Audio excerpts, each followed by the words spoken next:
I find that when I just let go a little bit, that's when my intuition starts proving me right. Nothing paralyzes my creativity more than if I'm like worried or feeling lacking. Magic can happen at any Yeah. moment. No dress code, no rules, just BYOU. It's time to tell society that it's a taboo. You can be the youest you here in the Naked Room.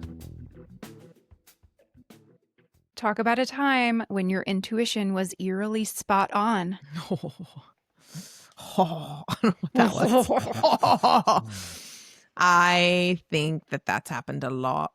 What is one that That's why I wrote it. Yeah, what is one that I've Like your drawings or your, I don't want to prompt you too much. I don't know. But It's like, is that Yeah, would you call that intuition? It's funny because like shittily, my brain goes to like times when when you're younger and you thought like a partner was doing something they shouldn't, and then it turns out you were right, like your intuition. I'm like, yeah, like, but I've, those are all like so non-events at this point. But yeah, if like manifestation of something is essentially my intuition, like I guess that is intuition. Like all the times where I just was like, I think I need to do this. Like I need to go and do this. And then it's hard to say like I was right, but it's like I wasn't wrong, I guess, like moving to Nantucket and like, whatever, coming here and,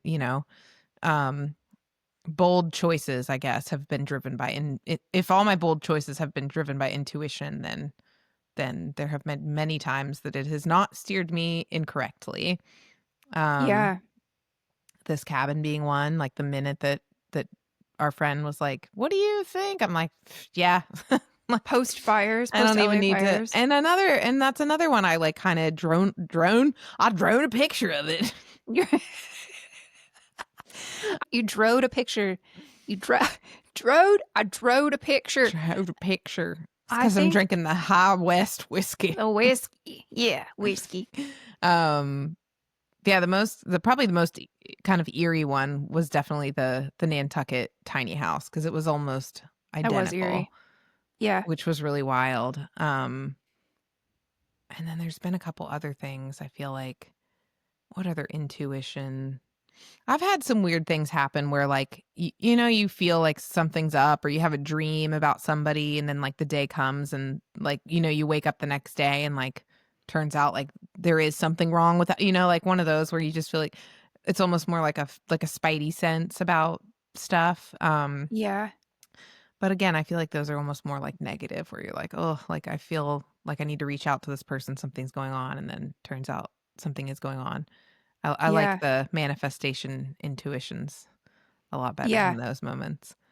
Yeah, those are a lot more fun. What about you?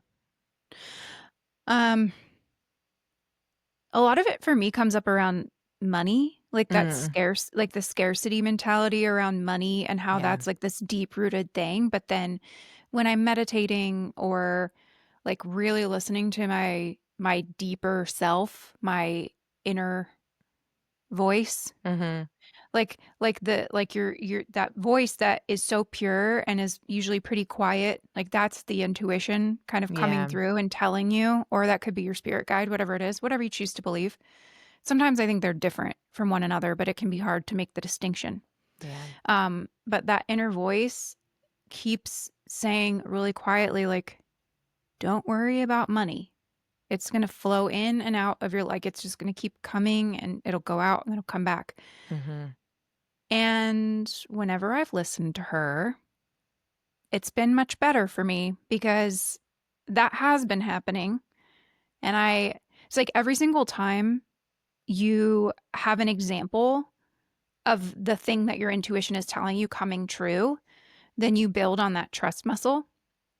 But that like monkey mind component of my brain is so loud, and it's been there for so long that just like keeps coming back in and is like pushing the intuition voice down. So one of the things that I've been really trying to work on is letting the intuition, even though it's quiet, letting that be the louder voice. Yeah. Because I had a circumstance where I've talked about this quite a few times, but when I left my job at Red Bull, we had saved money But by the time, like, that money was going kind of fast because Curtis was working, but it wasn't like we weren't making enough. Like, we needed both of us to be working, Mhm. essentially. So we were going through our savings account because life is really expensive, especially in Los Angeles. And we've got our cabin, and there's a lot of overhead. Like, if we're not getting bookings at our short-term rental, we have a lot of money to pay out every single month. But I ended up getting that check in the mail that I was not expecting, and it was like something that caught me off guard. I feel like I'm always like trying to be on guard, like Mhm. prepared and like one step ahead. And I find that when I just let go a little bit and allow things to just come to me, that's when my intuition starts proving me right over and over and over again. So, um, most of my like eerily correct intuition moments have been around money lately. Yeah, that fear mentality, like my friend Mariah that you know is very great, Yes, or she's in at tune. the times have reminded me so much of that where we're taught to be so fearful around money, like you have to have it or this. And it is true. Life is fucking Yeah. expensive, and like, Yeah. there's things like now it's winter, if you don't have, you have heat, like whatever. Like there are things that like you do have to be very mindful of, but I think that we're not really taught the difference between being mindful and being fearful. Like it's like you're taught to be so like, if you don't have money anymore, like that's it. Like money makes the world go round. I think about like, what's the statistic of like men who, like lose their job in finance or something and then like commit suicide. Like it's like because they're just Yeah. like, oh, like I'm My nothing now, or I identity. have nothing. My identity is gone. Like, Yeah. and I think that having that fear around it, it's just like, I don't know. You know me, I'm like, I ride the line of being like spiritual, but not really religious, but like believing in Mm-hmm. something. But I'm also very like scientific. And it's like I do believe in energy and the fact that like, if you're just Yeah. constantly sitting around worrying about money, and which is it's so hard to train yourself to not worry when you do actually kind of have, like when things come up and give you very good reason to worry. You lose your job or whatever, you have a couple extra bills this month you didn't expect or whatever it is, and you're like, "Oh shit, like this was Mm-hmm. unexpected and now I am lacking." But I have tried, especially in the last like couple years, to check myself and be like, and you and I have talked about it a lot, where I'm just like, "All right, well, is that worry or that like anxiety around it fueling a solution? Right.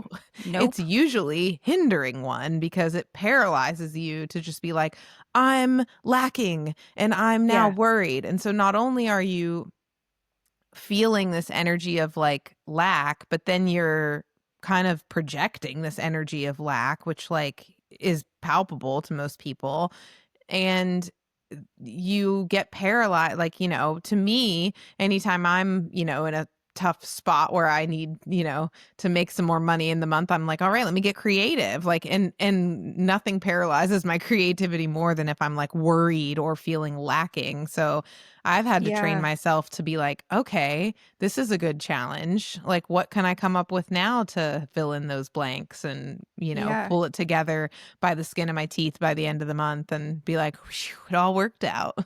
I love that it went in this direction because we were talking about the fact that the adversity, like when you're in a Mhm. point where you're like, I have to figure it out, Yeah. you start to realize um how inventive you can be, Oh, yeah. how many opportunities can and will present themselves. Mhm. We were talking about how I start the morning off feeling really positive, and then Mhm. as time wears on, I start to like the expectations that I had for the day don't get met. It's like some big thing doesn't happen, and then I go into this like negative thought spiral, Mhm. and I realize how toxic that can be because it runs away with itself. And Oh, then you yeah. start to think, oh, I've tried everything and there's no other opportunities left. Or it's like I will snap myself out of it and remember that like magic can happen at any Yeah. moment. Yeah. someone But you could have to, believe. Like yeah, you have to allow room for it. And that's the thing that doesn't happen sometimes when you feel like if you think of it as like you only have so much space, like yeah, in this like little thought bubble. And if you're filling it all with like, or if it's like whatever, a revolving door, like if you're like jamming up that door with all of this like negative thought and all of the worry and everything, then any of that positive stuff that's trying to get in or any of those good things that are trying to happen are like hitting this brick wall because there's like no yeah, room for it. You're there's no not like room. letting it flow. And so it's very much easier said than done, but Yeah, and it'll be a constant thing. I think it'll be like this ever evolving piece that we're always trying to improve upon. But just seeing that side of it, I think has helped me so much. I think you too, where, yeah, I don't know if in like our 20s we would have been talking like that or seeing it like that. You would just be like, I'm feeling this way. So this is the way things are. Like this thing made me feel this way. You feel like you didn't realize you had kind of power over your thoughts. And that's right. a big turning point in life, I think, where you're like, okay, that's a thought Yeah, I could have, or alternatively, how about this one? yeah. The conversation and the narrative has changed around that a lot. Yeah. There is one little thing that I want to add in. It's an exercise that Curtis and I have done Yeah. where it builds that trust in um, being able to look back with hindsight on things that have Mhm. happened in the past where you thought that maybe situation A would have occurred in a certain way, but we talked about how things ended up better than we were Yeah. expecting. So once we've gotten like 15 examples of situations that have worked out in ways we weren't expecting, Mhm. but we ended up better for them. It's like, Yeah. why would that not keep happening in your life? And so that's one thing that's helped me a lot is to be able to just like take a step back while I'm in the midst of having this like downward spiral feeling to be Yeah. like, okay, wait, let me set up myself for success with thinking about all these examples of how it's really worked out well, Yeah. especially when I listen to my intuition.